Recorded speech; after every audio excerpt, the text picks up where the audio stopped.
Melody. I've known Pam and Roy since I was 13 and I'm pushing 40 now. You guys do the math. I was just going to read some of the little letter I wrote to him not too long ago. But I'm going to skip all the teary parts. So, I don't remember much from my past. They call it mommy brain. But I do remember the day I met you, Roy Newberry Sr. I was 13 years old. Back then, divorced parents were new, and my school was doing all it could to help us deal with it, having divorced parents. So they had these meetings once a week before school started, and you came to one. I remember you talking a little, and then you showed us a film that had waves crashing over the bow of the boat. I think you said it was an Atlantic crossing. After the film, you asked who they thought would want to do that. I could hardly sit in my seat. See, Roy, no one had ever really asked me if I wanted to do anything. Sure, my brother did football and baseball and stuff, but I didn't ever do anything. And that's okay. I probably wouldn't have been any good at sports. But you asked, and I took your business card. Oh, how I wanted to be on that boat that had waves crashing over the bow. Maybe it was the idea of getting away from land and from my troubles. But you asked, and that's all I ever needed. Knowing what I know now, God knew it was what I needed. From that one meeting, that one day, I knew I wanted to be a part of it, whatever it was with the waves and you. You taught me so much in sailing. I learned it's okay to lose a few times, but winning is so much better, especially when 3 shoes are involved. Which in turn, I believe, has helped me grow a thick skin and helped shield my feelings from some of the work environments I've been in as an adult. I learned how to laugh after a bad attack in a sailboat race and how to think heavy, like elephants eating peanut butter sandwiches and hippos stacked 10 high. I learned how to survive if I ever fell off a boat, but falling off a boat was such a humiliating thing, no one ever did it. I learned you don't tell Roy Newberry sailing with the motor isn't sailing, because he'll put every sail on that boat up, even when there's no wind, just because you can. But the thing I think I love the most about learning from you is how important actually going to church is for our spirit and not for the cute boys there. I'm not sure if it were truly a rule with you, but no Sunday church equals no Sunday sailing would have been a great one. God has always been with me, and I can look back and see that now. And God was there on August 23rd, 1992, when you took me in your arms and baptized me a new creation through the price my Lord and Savior paid for me not long ago. No crying.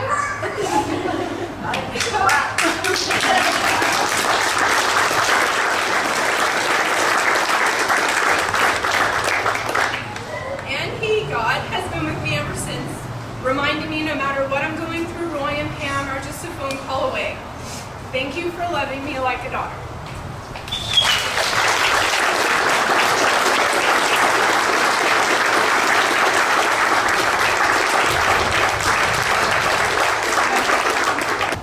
Hello everyone, my name is Victor Vasquez. I met Roy when I was about 17, maybe 16, as part of the Sea Scout program.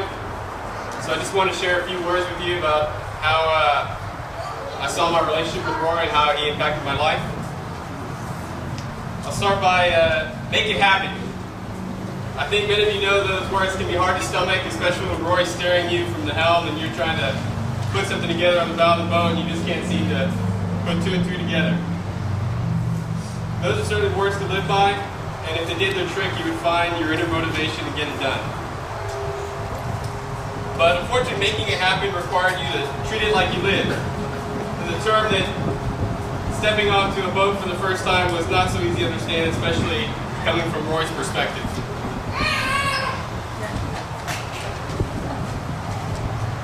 When I joined the Sea Scouts, I was told that there was no uniforms required, so I was in. See, my family was coming from a low-income side, and the idea of having costs associated to extracurricular activities didn't sit well with my parents. So the zero startup cost was excellent and certainly attractive.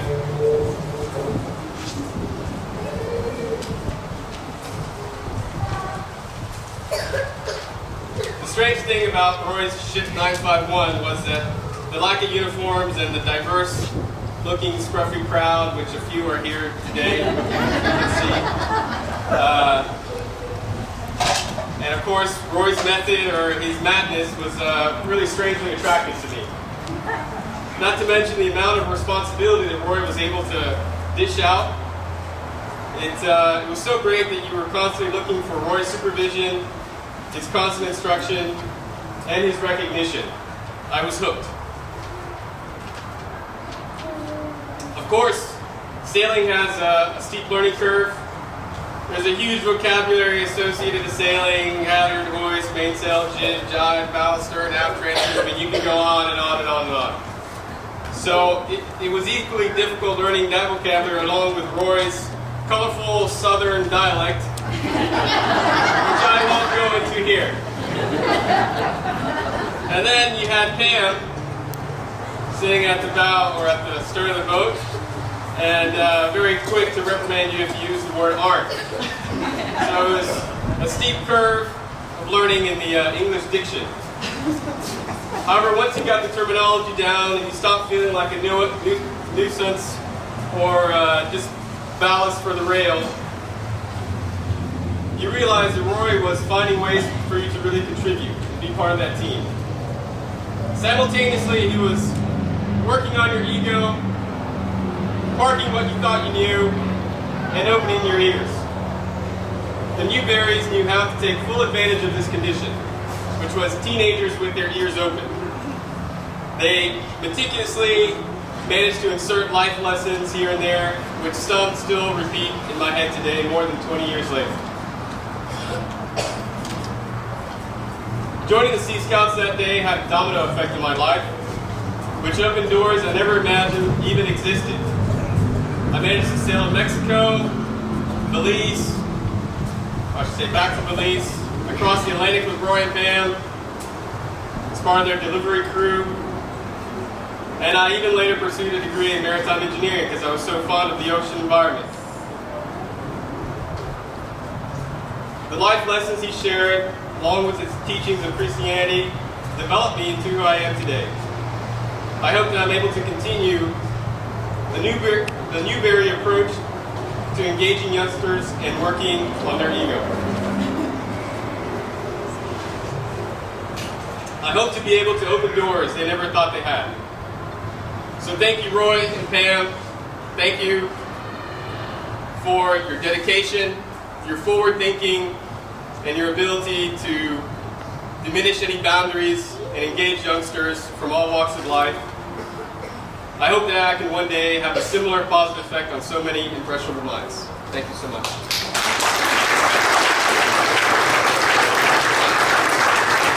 Can't say he really made me sail with him because I was old enough to make my own decisions as a young adult, but he shamed me into going because he needed crew and he depended on me. And I learned very early on I needed to find another job on the boat besides being in the cockpit. So I learned how to do foredeck work on the boat. I got so good at it, eventually when we stopped sailing together, I got invited to a lot of neat venues like World Championships, do a foredeck boat on the old Ohio War boats. And had a guy one time ask me, he said, "How did you get so good at foredeck?" And I said, "Because I sailed with my dad when I was a kid, and I hated it so much, but I wanted to get as far away from him as I could." We were doing a regatta, and we were in a series in Galveston, and we're in the middle of the series, we're doing real well, and I had a delivery to take a boat to Tampa Bay. And he said, when are you leaving? You got to be here next weekend. And I said, well, I'm leaving Monday. And he's all angry at me. "Oh, there's no way you're going to be back for the weekend. Who am I going to get to take your place?" I said, "I promise I'll be back on the weekend."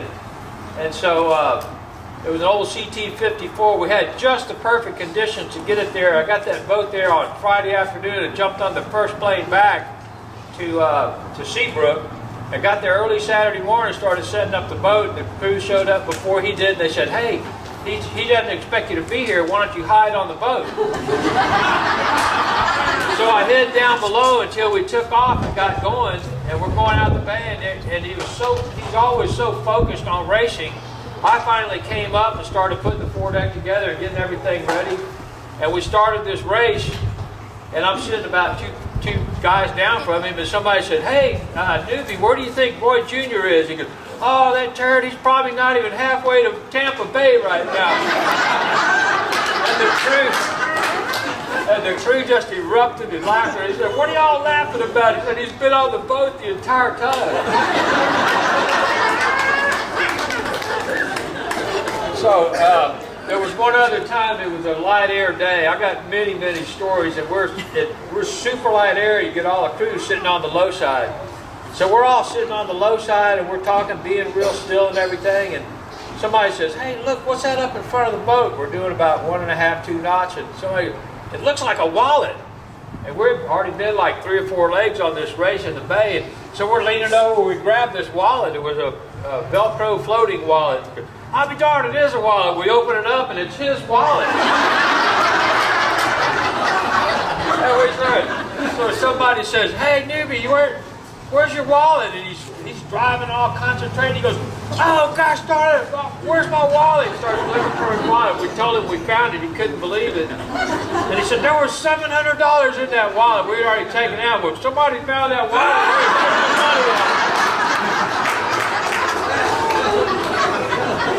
I can go on and on with stories about this guy, but he sure introduced me to sailing.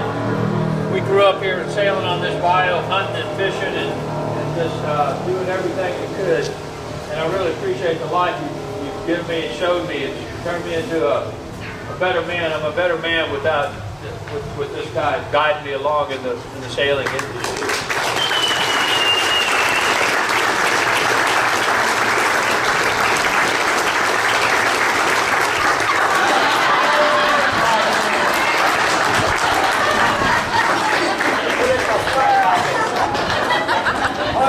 Pick your pocket. Got it in the front one.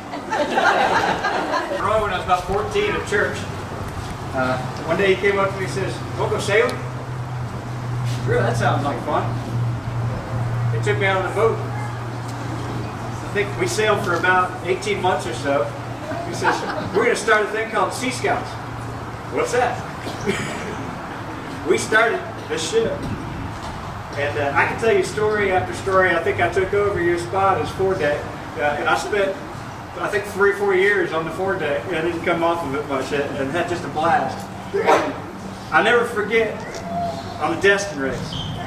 We got 12 hours out, 14-foot seas. Boat was doing this, and it was doing that. Boat was doing that, and that. I was the only one tethered in front of the mast. We parted that shroud. And Roy is standing back there. I'm all the way at the front, he's all the way at the back. I can hear him clear as day through a hurricane just about. He says, "Get back, get back, get back." And I sit up, and my best friend is sitting beside me, and he's going, "What do we do, what do we do?" And I sit up and I say, "Robert." I'm tethered in front of the mast, and I got to go unlash myself and get up and get to the back of the mast. And Roy is just freaking out. He said he saw that mast bow like an S-curve.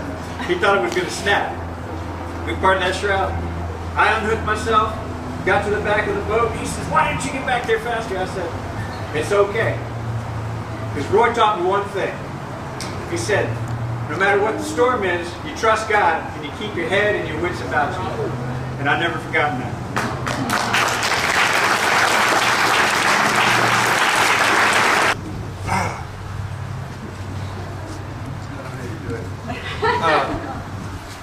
I raced with Roy a lot of years, and we have competing Sea Scout groups.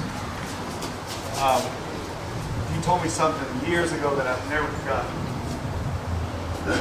We were racing a race, and we got up against, I was with him, and we had some kids on board the boat. I think we're in 4th place heading for home, and we got right up next to the jetties. I mean, really, really close. This is the jetties. His boat was this close to the jetties. I've never sailed a boat that close to the rocks before. And his boat just shot off.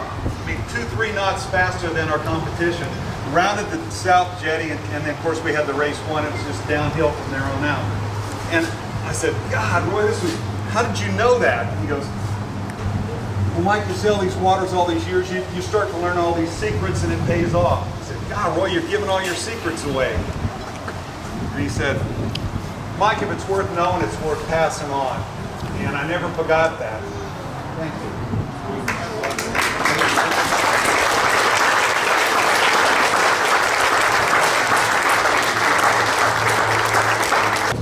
My name is Lou Marinos, and I've known Roy for a long time, but not as a sailor, so I want to change the subject and let you know there's something else he did just as well as sailing. And he taught me how to do it well also, I hope, because he always used to say to me, watch the ball all the way into the net.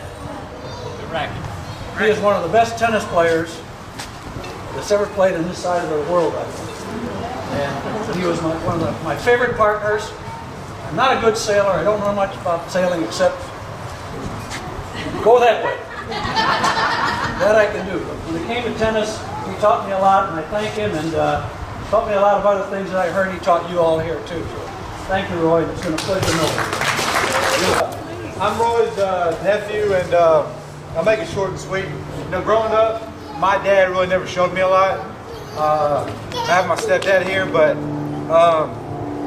everything fishing and hunting, I learned from this man.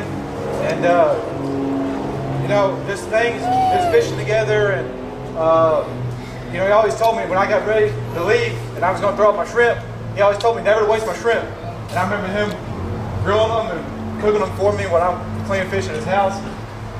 When I'm 5 or 6 years old, you know, he taught me how to swim, and you know, if I could be half the man that he is, I think I'd be pretty good in life.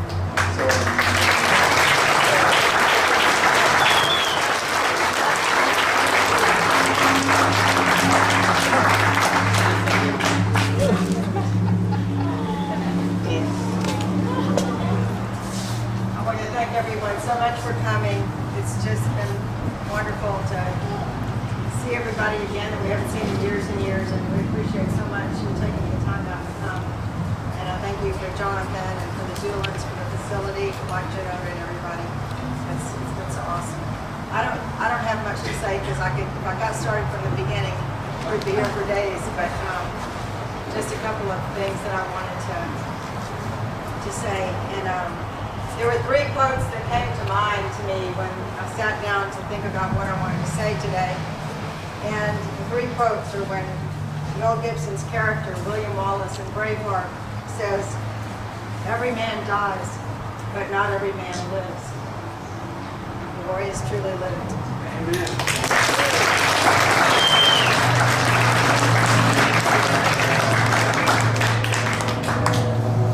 Saint Irenaeus said, "The glory of God is man fully alive." And I think that we can say that Roy has demonstrated the glory of God through his life by really being fully alive, present. And in the last scene of Lonesome Dove, after the adventures of a lifetime with his closest friend Gus, a newspaper reporter approaches Captain Woodrow Call, anxious to get an interview. The young man says, "They say you are a man of vision." As Woodrow looks off into the distance, scene after scene and adventure after adventure unfold in his mind's eye, and wistfully he says, "Hell of a vision."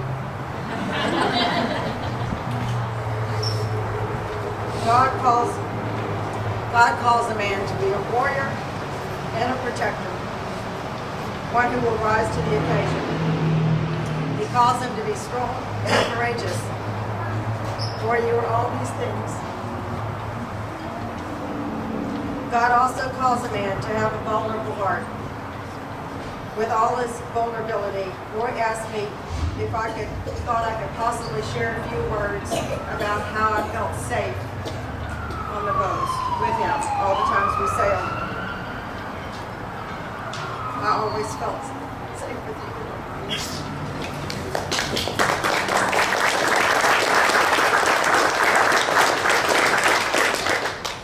I always felt safe with you, Roy, for all the guts you had, and for all the times we jumped. And taking risks and leaps of faith, I always felt safe with you. As adventurous as you always have been, you were never reckless. I have always felt safe with you, and not just Wilson. God says, I will honor those who honor me. Roy, we are here to honor you today. I love you, and I respect you, and I honor you.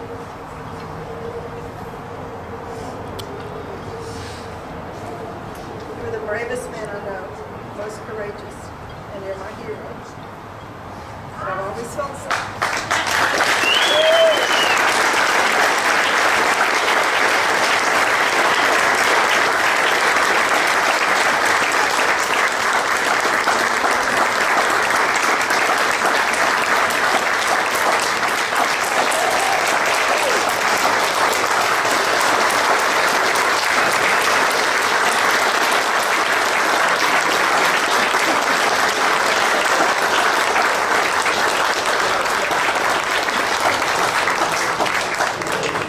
If y'all want to kind of move out here this way, you'll be able to see the cannon being fired. Oh, I'm sorry. Oh, okay. All I want is a real short time on Aunt's mom.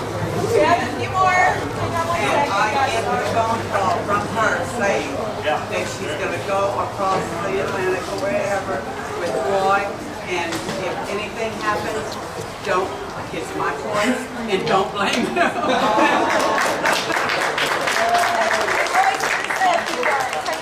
I learned how to yell on the motorcycle. Nobody talked about how rowdy and how I should yell and everything, and maybe come out with a couple of choice words. Okay, but I want to thank Jonathan and Mike Zanola for getting together and putting this together to happen here at this place. And I want to thank Charles and Rosemary Doolin for putting this fabulous sea base together. And I was privileged, along with Kent Weatherford, my good friend. We own that. Hey, there's Kent right there. We owned the Bentonville 42, and they got in touch with us before any of this was built. There was just some piers out here, and wanted us to sail with some of their sea explorers. They wanted to do a long distance trip, so they put together sailing down the Intercoastal to Freeport, and then spend the night. The next day, went out to the Gulf, and we raced down the Gulf and back into Galveston Bay, down at the Yacht Basin, and then they had a race in the channel, and we all got together and did a short race in the channel. Came back. They had slips of range for us. We put them all in the boat slips, and Charles and Rosemary, they had vans ready to go. They brought us back down here to their home, or can't remember exactly where it was along the Plymouth Road here. And we had a great big feast and feed, and then they got us all back down to the Yacht Basin. We spent the night. Some of us spent the night here. Some of us spent the night on our boats, and they were just so wonderful. And all of this was just a dream. I mean, all I had was piers at the time, and I didn't have any idea that it would lead into what it is now. And I appreciate all the people that work here and put together this organization and are keeping it together. And y'all got Wounded Warriors Project, you got handicapped people projects, you've got all kind of projects going on. And it's just wonderful, not just for the sport of sailing, but it's just wonderful to these people to have a desire to do things and go places. And Mike is in charge of all of that. So I just wanted y'all to know how much I appreciated Seabase. Okay, and then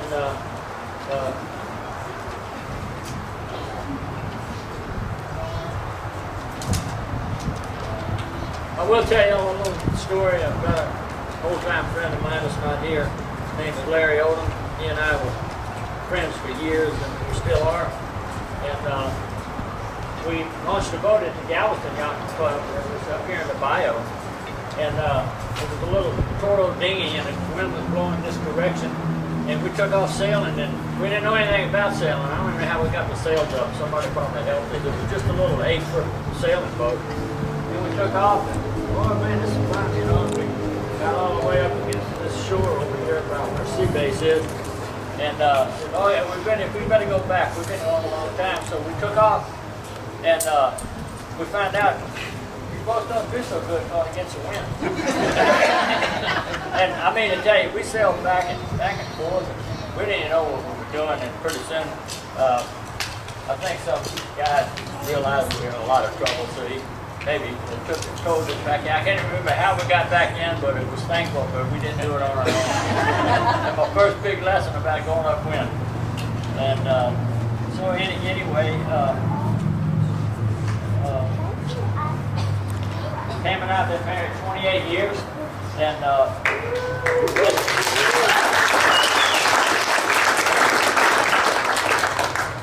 we did keep a good log, and we did sail the first 11 months. We sailed 20,500 miles, did 3 Atlantic crossings, and sailed the longest distance that we sailed was from inside the Mediterranean to Rio, Brazil, which was quite a long distance. And anyway, and I want to tell you a little bit about meeting Jonathan, and we've been real close ever since. And he came down, and his aunt called me and said, Roy, I know you've been doing a lot with Sea Explorers and youngsters and stuff. I want you to work with my nephew. And I said, sure. And she said, he'll be down there in about 30 minutes. So he came down, and he said, I'm Jonathan. And I said, yeah, I was expecting you. And he said, on the dock, and he's swinging his feet on the dock. And he said, you know why I'm here, don't you? And I said, yeah, because your aunt sent you down here. And she was in charge of helping youngsters, you know, that weren't acting real stable at the time. And so Jonathan, I said, you know anything about sailing? He said, no, I don't know anything about sailing. I think would be not very interested. So I said, come here. I got to walk down the dock. I found a little 30-foot boat. And I said, you see that boat right there? You can buy one of those $15,000. It didn't take long to save that kind of money. Just do it.